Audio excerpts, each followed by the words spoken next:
प्रणाम स्वामी जी। जी प्रणाम।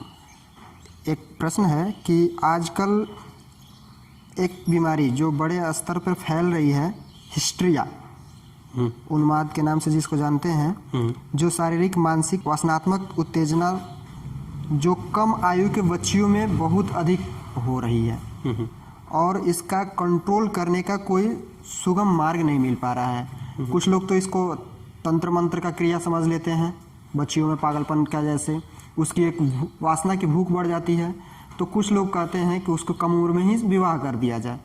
इसका सही में निदान लोगों को नहीं जानकारी है और मेडिकल साइंस है उसमें भी इसका कहीं से इसका उपचार नहीं है। तो इस पर आपका क्या विचार है कि ये कैसे जन्म लेता है और इसका निदान कैसे किया जा सकता है, इसको कैसे ठीक किया जा सकता है? भगवान बहुत सरल सा उपचार है इसका। इस तरह की बीमारी जो खास उम्र में शुरू होती है, जैसे बच्चों में, स्पेशली बच्चियों में, लड़कों में भी ऐसे लक्षण दिखते हैं,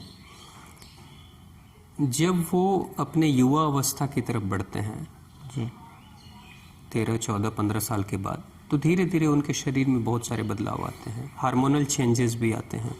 उसके शरीर में अग्नि तत्व में वृद्धि होनी शुरू हो जाती है, अग्नि तत्व बढ़ता है जी। तो वैसे स्थिति में क्या होता है कि धीरे धीरे उनके मन के विचार भी बदलने लगते हैं। तन के होने वाले परिवर्तन के साथ जी मन के विचार बदलने लगते हैं। आहिस्ते आहिस्ते शरीर की गर्मी बढ़नी शुरू हो जाती है। उसके कारण से उनके मन में कुछ ऐसे विचार आने लगते हैं जिसके प्रति वो बड़े संकोच के भाव से भरे होते हैं और उस तरह के विचार को अक्सर वो उजागर नहीं कर पाते हैं अपने फैमिली वालों से जी और धीरे धीरे अंदर ही अंदर वो कुंठित रहते हैं जी। कुंठा के कारण से आहिस्ते आहिस्ते वो विकार, वो नकारात्मक भाव उनके व्यक्तित्व पर हावी हो जाता है और एक दिन ज्वालामुखी की तरह विस्फोट करता है जी। और जब वो विस्फोट करता है तो बड़े विचित्र किस्म के व्यवहार वो करते हैं जी। उस व्यवहार को अक्सर कुछ लोग कहते हैं कि ये तंत्र मंत्र का प्रयोग हुआ है, कोई जादू टोना हुआ है, भूत पिचास का कोई आक्रमण है, ऐसी बातें की जाती हैं क्योंकि उनके व्यवहार में, उनकी बातों में, उनकी वाणी में कुछ ऐसी बातें आती हैं। और कुछ लोग कहते हैं दिमाग खराब हो गया जी। कुछ लोग कहते हैं पागलपंथी के दौरे पड़ रहे हैं जी। हाँ, कुछ भी हो सकता है। तो चूंकि एक इंसान के व्यवहार में परिवर्तन आया, एक इंसान के विचार में परिवर्तन आया है, एक इंसान का दिमाग खराब हुआ दिखाई दे रहा है जी। तो सब लोग ये मानने लगते हैं कि ये इसके दिमाग की समस्या है जी। ये इसके विचारों की समस्या है। हाँ? जी। तो सिंपल सी बात ये है कि वो जो समस्या खड़ी हो रही है उस समस्या का प्रकटीकरण दिमाग के स्तर पे हो रहा है, व्यवहार के स्तर पर हो रहा है, चाल चलन के स्तर पर हो रहा है, सोच के स्तर पर हो रहा है।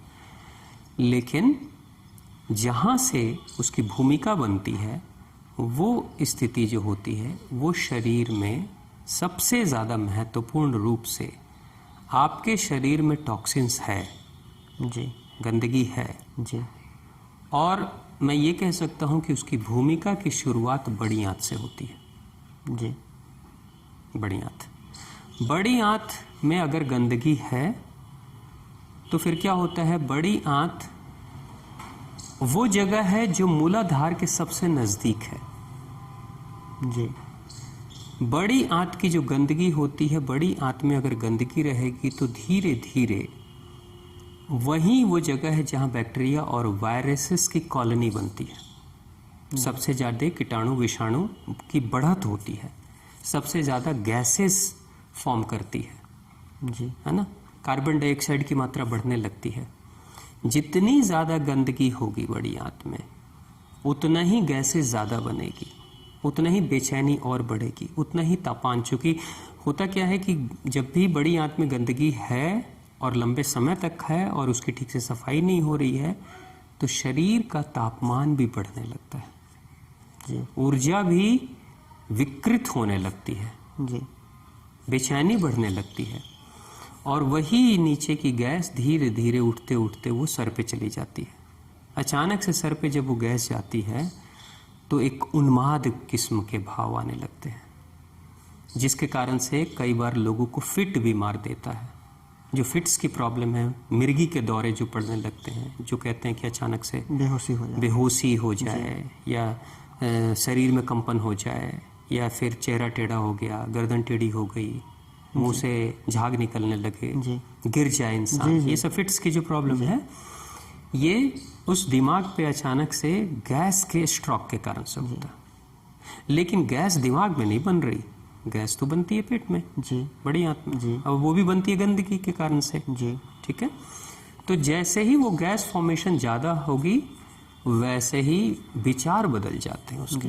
और स्वामी जी, इसमें बार बार मैंने देखा किसी को बार बार एक एक मिनट पर वो बेहोशी के दौरे आ रहे थे। तो क्या वो इसके ही लक्षण थे? बिल्कुल, 100% वही लक्षण है, दूसरा कुछ है ही नहीं जी।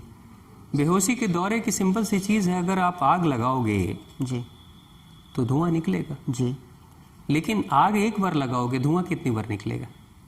निकलते ही रहेगा। लगातार धुआं निकलते रहेगा। भाई आग लग गई तो वो धुआं देगा ही देगा, धुआं देगा ही देगा, गैस बनेगी ही बनेगी जी। तो हर बार स्ट्रोक लग रहा है नीचे से, हर बार वो उस गंदगी के कारण से वो जाके दिमाग पे स्ट्रोक लग रहा है जी।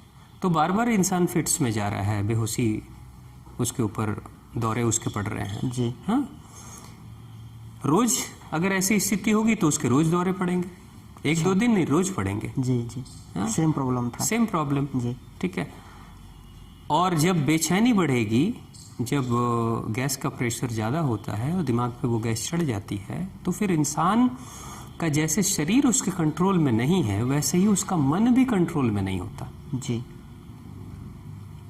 जैसे शरीर कंट्रोल में नहीं है तभी तो अचानक से हाथ पैर हिल रहे हैं, कांप रहे हैं, कभी इधर गिर रहे हैं, कभी उधर गिर रहे हैं, कुछ ऐसा कर रहे हैं, लड़ने लगते हैं, जो उसको रोकने संभालने जाता है उससे लड़ जाते हैं, उसको कुछ उल्टी सीधी बातें करने लगते हैं, विचित्र विचित्र बात करने लगते हैं, वो खुद ऐसे व्यवहार करते हैं, बिहेव करते हैं जैसे लगता है कि उनके ऊपर कोई आत्मा चली आई हो जी। हाँ, अचानक से उनकी बेचैनी के कारण से उनकी शक्ति बढ़ जाती है जी। तो उस उन्माद, उस शक्ति के कारण से लोग कहते हैं कि भाई उसके अंदर तो इतनी शक्ति नहीं, लेकिन उस समय बहुत शक्ति आ गई है, इसका मतलब जरूर कोई बाहर की शक्ति आई। तो क्या वो जानबूझ के ऐसा करते हैं, उन्हें पता रहता है, या फिर ऐसे ही उनसे हो जाता है? कुछ केस में तो स्वाभाविक प्रक्रिया से अंदर की बेचैनी, अंदर का जो वायु का स्ट्रोक है वो जाके लगता है और वो व्यवहार करने लगते हैं वैसे जी। कुछ लोग इसके ड्रामेबाजी भी करते हैं। अच्छा, उनको पता चल जाता है ऐसे ऐसे करेंगे तो बच सकते हैं। अच्छा। या कोई चीज़ मेरी छिप सकती है, तो उसी बहाने वो ऐसे बचने के लिए ऐसे बहानेबाजी भी करने लगते हैं। मैंने देखा कि किसी के ऊपर सेम प्रॉब्लम ऐसा ही हुआ, लेकिन उसकी बेहोशी भी एक निश्चित समय पर हो रही थी। उसने कहा कि मेरे पर ये अमुक आत्मा है, और फिर वो जा रहा है तो उसको बेहोशी हो गई। फिर उसका नाक का छिद्र दाब करके उसको फिर होश में लाया गया, फिर उसको बुलाया गया, फिर आ गया, फिर कहा कि चले जाओ, तो चला गया और बेहोशी छा गई। तो क्या ये जो समस्या थी वो वास्तव में थी, या फिर उसका कहा जा सकता है कि उसका ड्रामाबाजी था?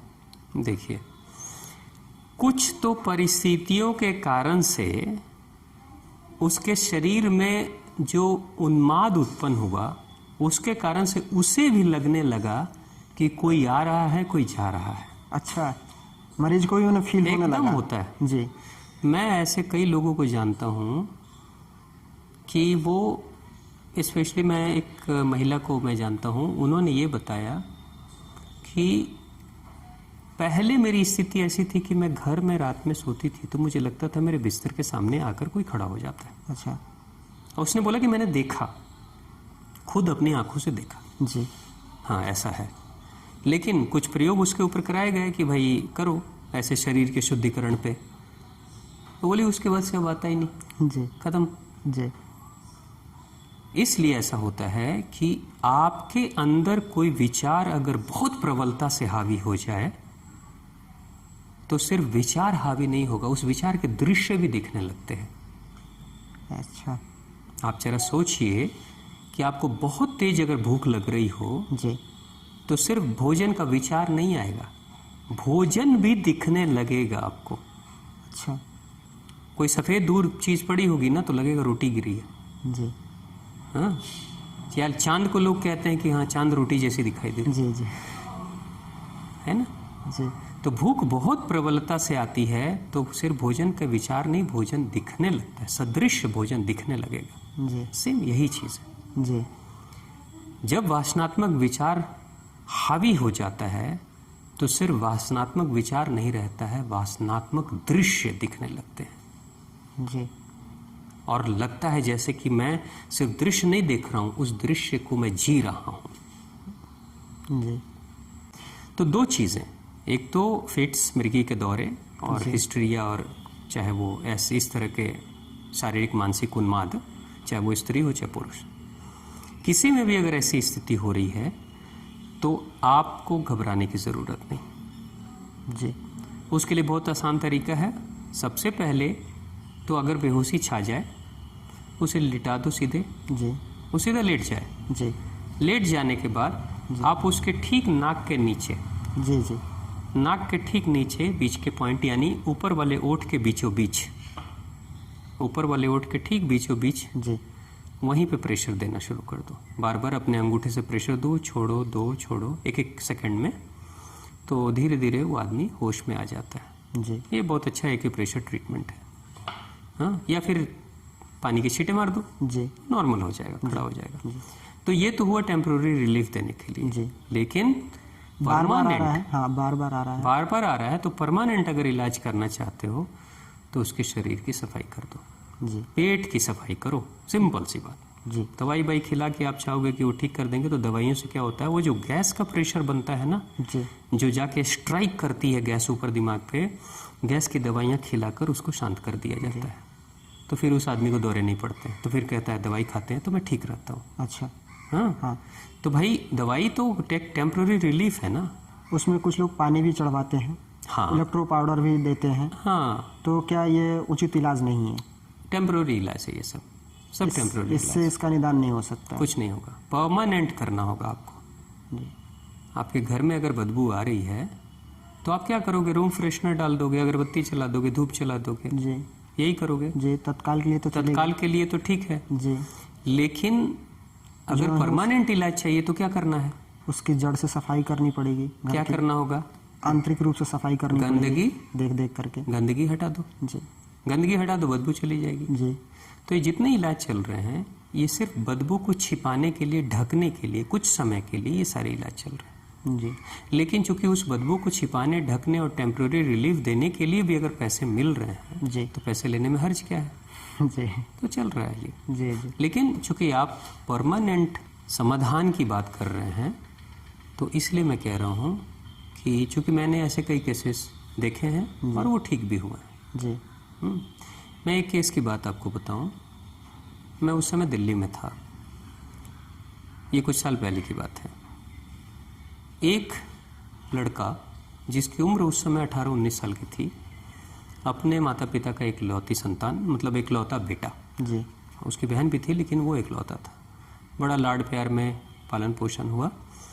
उस बच्चे को यही समस्या थी, फिट्स की समस्या थी। अचानक से दौरे पड़ जाते थे, गिर जाता था, बेहोश हो जाता था। जी माता पिता बड़े परेशान थे और अच्छे फैमिली के लोग थे, तो फिर कोई आर्थिक कमी भी नहीं थी, पैसे की कोई कमी नहीं थी।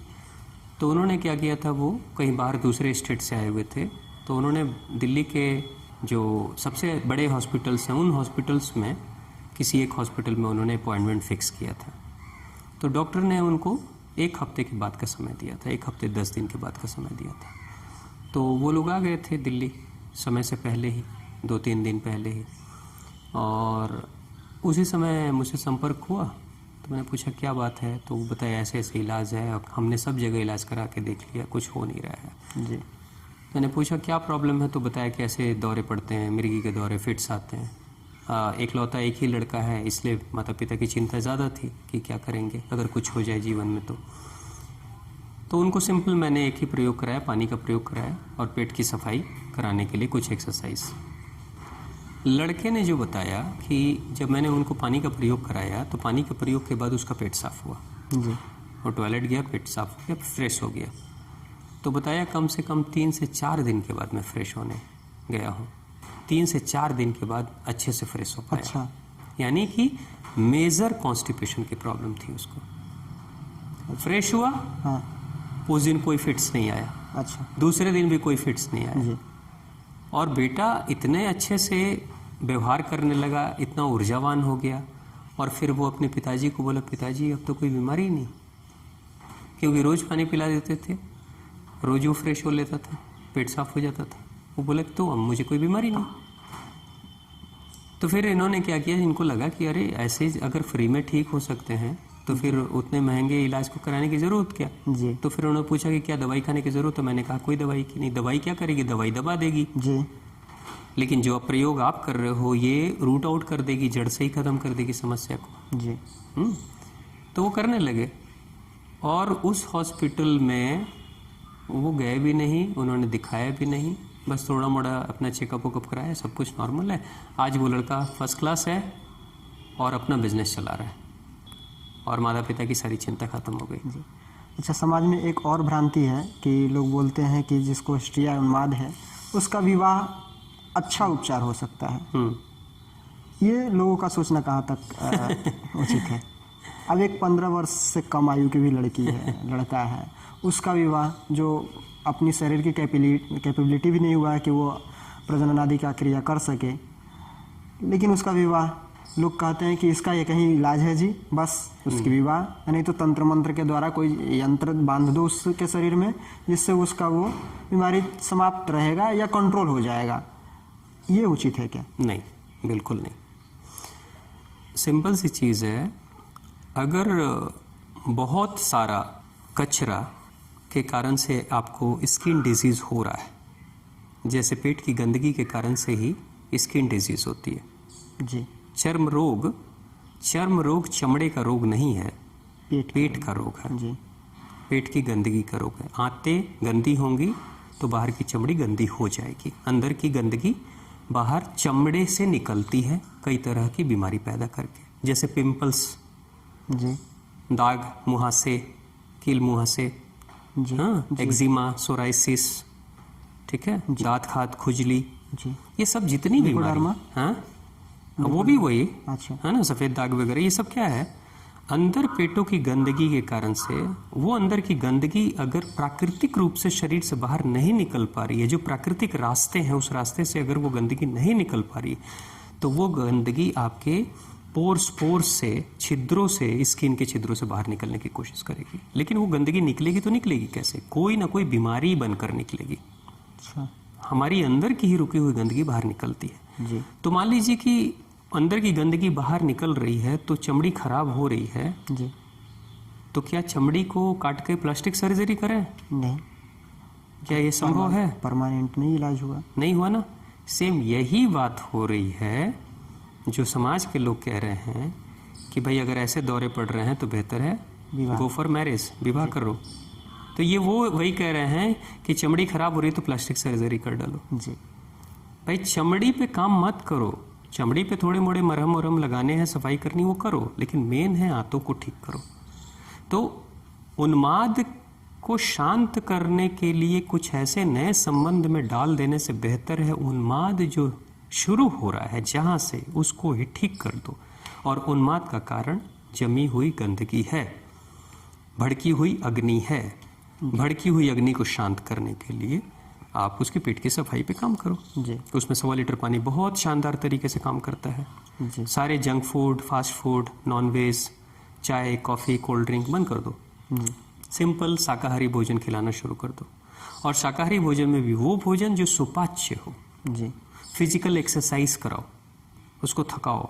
जी, हाँ, फिजिकल एक्सरसाइज जब होगी तो धीरे धीरे क्या होगा कि वहाँ पे जो विकृत ऊर्जा है, जमी ऊर्जा है मूलाधार के पास में, वो ऊर्जा धीरे धीरे शरीर के कोने कोने में पहुँच जाएगी, डिवाइड हो जाएगी। जी, उसका ठीक से वितरण हो जाएगा, तो एक जगह ऊर्जा एक जगह पे ज़्यादा लोड नहीं पड़ेगा, तो वहाँ से विकृति नहीं आएगी। जी, तो आजकल के परिवारों में कल्चर क्या हो गया, बच्चों को एक्सरसाइज करने का कल्चर ही अब खत्म हो गया। माता पिता खुद ही आलसी हो गए हैं, अपने बच्चों से न खुद करते हैं न उनको प्रेरित करते हैं। तो वैसे स्थिति में क्या होगा, उनकी ऊर्जा तो बढ़ रही है, माता पिता की ऊर्जा तो नहीं बढ़ रही है वैसे उस तुलना में, नहीं, लेकिन बच्चों की तो बढ़ रही है। जी, लेकिन उनको उनकी ऊर्जा खपत करने के लिए कोई स्थान नहीं मिल रहा है, कहाँ खपत करें? जी क्योंकि आप न योग प्राणायाम एक्सरसाइज नहीं करा रहे हो, कुछ नहीं करा रहे हो, तो फिर वो क्या करते हैं इन्हीं चीज़ों में, क्योंकि ये सब आसान माध्यम है वासनात्मक विचार जहाँ ऊर्जा को खपत किया जा सकता है। जी तो ये कोई विकल्प नहीं है कि आप जाके तंत्र मंत्र कराओ तो फिर मारा पीटी करो तो फिर शादी ब्याह करो, ये सब कोई नहीं है। मेन है जो रूट है उस जड़ को खत्म कर दो, जी समूल नष्ट करो धीरे धीरे। और ये सब चीज़ें कब तक होती हैं? ये शुरुआती के टीन एज से शुरुआत होती है जी और टीन एज में ही लगभग धीरे धीरे कंट्रोल हो जाती है। तो टीन एज तक अगर आपने इसे कंट्रोल कर लिया, जी इसके ऊपर इसके नियम को आपने समझ लिया, तो समझ लो कि आप इस समस्या से अपने बच्चों को आराम से बाहर निकाल लोगे। अच्छा, इसमें हमने एक और समस्या देखी कि एक लड़की जिसका प्रारंभ से ही पीरियड्स नहीं आया, बावजूद उसको फिट्स आने शुरू हो गए। जब उसकी आयु 16 वर्ष की हुई तो फिट्स आना लगातार, मिनट मिनट पर फिट्स आना। फिर पीरियड्स के दिनों जो महिलाओं की आती है तो उस समय उसको ब्लीडिंग होता था मूल मार्ग से, जो आगे से होना चाहिए था वो उस मार्ग को छोड़ के गलत मार्ग से हो रहा था और उसका अभी तक पीरियड्स नहीं आ पाया। लेकिन वो हिस्ट्रिया की ही शिकार थी, उसका क्या निदान हो सकता है? सिंपल सी चीज़ है, अगर उस तरह की समस्या आ रही है तो उसके पेट की सफाई नहीं हो रही है, उसको कॉन्स्टिपेशन रह रहा है, लंबे समय से कॉन्स्टिपेशन की प्रॉब्लम हो रही है। कॉन्स्टिपेशन से गर्मी बढ़ जाती है, उसके कारण से मेंस्ट्रुअल साइकिल डिस्टर्ब हो जाता है, उसके कारण से ब्लीडिंग शुरू हो जाती है। जी तो मेन है कि ये सब तो साइड इफ़ेक्ट्स हैं। जी जैसे आलू है, जी आलू से आप दम आलू की सब्जी बना लो, जी चिप्स बना लो, जी आलू के दूसरे भुजिया वगैरह बना लो, जी हाँ, आलू के भरता बना लो, जी आलू के पराठे बना लो। जी भाई आलू तो एक ही है, जी। वेराइटीज़ कितनी है? अलग अलग। ठीक वही है कि कॉन्स्टिपेशन तो एक ही है, जी लेकिन उसके साइड इफेक्ट लंबे समय तक कॉन्स्टिपेशन, तो उसका साइड इफेक्ट क्या है?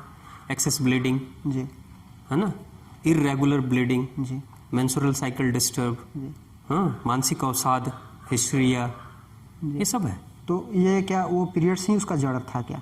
नहीं, कॉन्स्टिपेशन जड़ था, उसको जरूर कॉन्स्टिपेशन रहा होगा। तो उसका पीरियड्स भविष्य में आ सकता है? कॉन्स्टिपेशन ठीक होगा तब पॉसिबल है? बिल्कुल। अगर उसके शरीर में अंदरूनी कोई बहुत बड़ी मेजर समस्या नहीं हुई हो। हाँ, उसके साथ एक और घटना घटी थी, लगभग 10 वर्ष की आयु में उसकी अपेंडिक्स निकाल दी गई थी। हाँ, तो अपेंडिक्स भी क्यों निकली? उसके अंदर की गंदगी जो वो तो साफ दिखता है कि गंदगी के कारण ही निकली थी। बस। लेकिन क्या उसको भविष्य में इस समस्या का निदान निकल सकता है, या फिर आपका क्या कहना है कि अपेंडिक्स का ऑपरेशन कराना उचित होता है लोगों का? बिल्कुल नहीं। आजकल लेकिन जो लोग कहते हैं अपेंडिक्स नहीं निकलवाएंगे जी तो मौत भी हो सकती है। जी बिल्कुल। तो ये कौन कह रहे हैं? ढेर सारा कचरा जमा है, बहुत समय से कचरा जमा है, हटने के कचरा निकल नहीं रहा है, तो ब्लास्ट होने के चांस है। जी तो भाई आप उस नौबत पे क्यों ला रहे हो अपने बच्चे को कि जब ब्लास्ट हो जाए? जी मैं कह रहा हूँ लावे को खोलने ही मत दो, पिघलने ही मत दो, फिर ज्वालामुखी कहाँ फटेगी? जी उसके फटने का गुंजाइश ही बंद कर दो। तो उस कचरे को, अपेंडिक्स जो कचरे का एक डब्बा है जिसमें कि डस्टबिन की तरह वो कार्य करता है, उस डस्टबिन को सफाई तो करो। जी तो आप बिल्कुल लास्ट मोमेंट पे 11th आवर पे जब ब्लास्ट होने के कगार पे आ जाए तब कहोगे कि ऑपरेशन करना ही पड़ेगा और दूसरा कोई विकल्प नहीं है, तो आपने तो उस इमरजेंसी केस को बना ही दिया है, तब तो करना ही पड़ेगा आपको। जी लेकिन मैं कह रहा हूँ कि करने ही मत दो, उस इमरजेंसी तक लाने ही मत दो, पहले से ही प्रिकॉशन रखो, पहले से ही ध्यान रखो। किसी बच्चे को अपेंडिक्स निकालने की ज़रूरत नहीं पड़ेगी, और जिसकी अपेंडिक्स निकल रही है उसको कॉन्स्टिपेशन की प्रॉब्लम है, रह रही है लंबे समय तक। जी